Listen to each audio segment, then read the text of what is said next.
Okay, welcome back everybody to the continuation of problem 2. This is again on page 61 of the workbook. And in this video, we're going to be looking at part B. So it's asking us to calculate the same integral that we calculated in part A, but this time to do the integration in the other order. All right, so let's see if we can set up and do the integral this time. So we're integrating 6xy dA, but this time we're going to go in the dx direction first.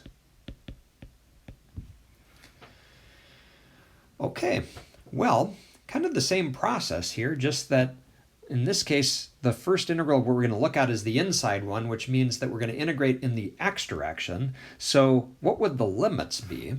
Well, if we're integrating in the x direction, we're going left to right, okay, which would be from here to here if we draw a typical rectangle. And as we noticed before, that inner integral, we're going from a curve on the left-hand side to a curve on the right. In other words, our limits in general are going to vary. Okay, so the question we want to ask is, what is x equal to on the left and the right-hand side of the region? Okay, well, from the picture, the right-hand side is not so bad. We can see that x is equal to 2 there. What about over here on the left? Okay, well, we know from part A, we already figured out that the equation of this line is y equals 2x. We're still talking about the same line, so the question is, what would we get if we took that y equals 2x and solved it for x? Well, we just divide both sides by 2, and x would be y over 2. Okay, so the idea then is, for that inner integral, we are actually, let me save a little space here. We're going to be integrating from x equals y over 2 on the bottom to x equals 2. Okay, those are our limits in the x direction. Okay, and then to get our limits in the y direction, again, we're gonna play that game of taking this whole region that we're talking about, this triangle, and this time, since we're done with the x direction, imagine taking the x-axis and pressing this entire region flat into the y-axis. So we're going to shine a light. Okay, and just to give myself a little bit of space, I'm going to erase that. Imagine shining a light this way. We're done with the x-axis, so it's like shining a light down the x-axis and asking yourself, what would the shadow look like, okay, over on the y-axis? Well, the light's going to get blocked by this part of your region, and so you're going to end up with a shadow that looks like this. And then the only question remaining is, what are the y boundaries of that shadow? Well, y is equal to 0 down here, and it's equal to 4 up here, and that tells us that our limits are 0 to 4.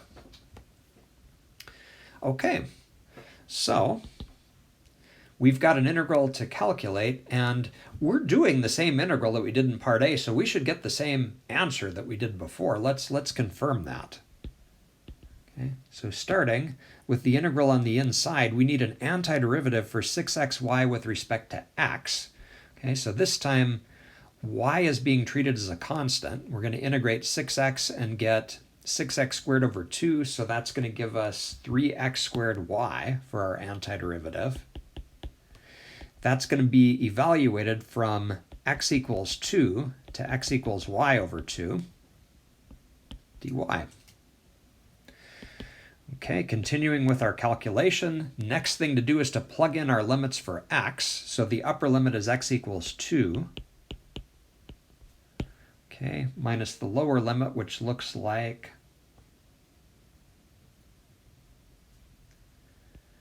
3y over 2 squared times y.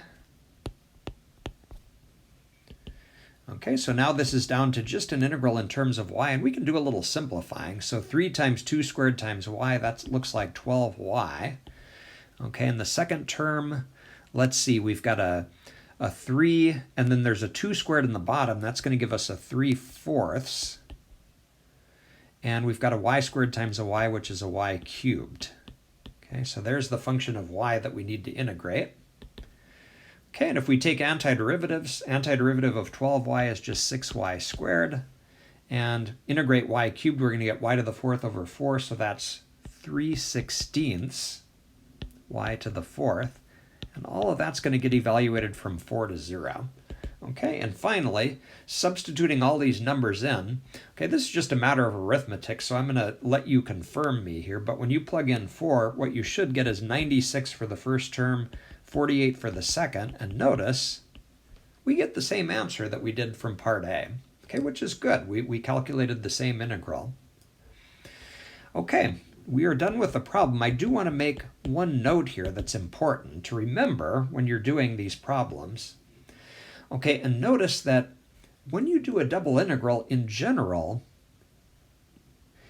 the limits of your inner integral may contain variables. The reason for that is because you're going from a curve to a curve. Whereas on the outer integral, you're always going to be going between two numbers. There will never be variables on that outer integral. I'm going to write that down. So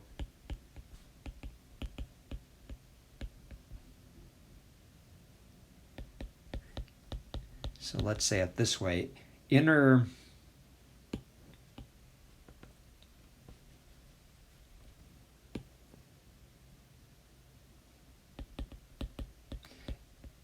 integral limits go between curves. Okay, by that I mean it's possible you might have variables. Okay, whereas outer integral limits go between numbers.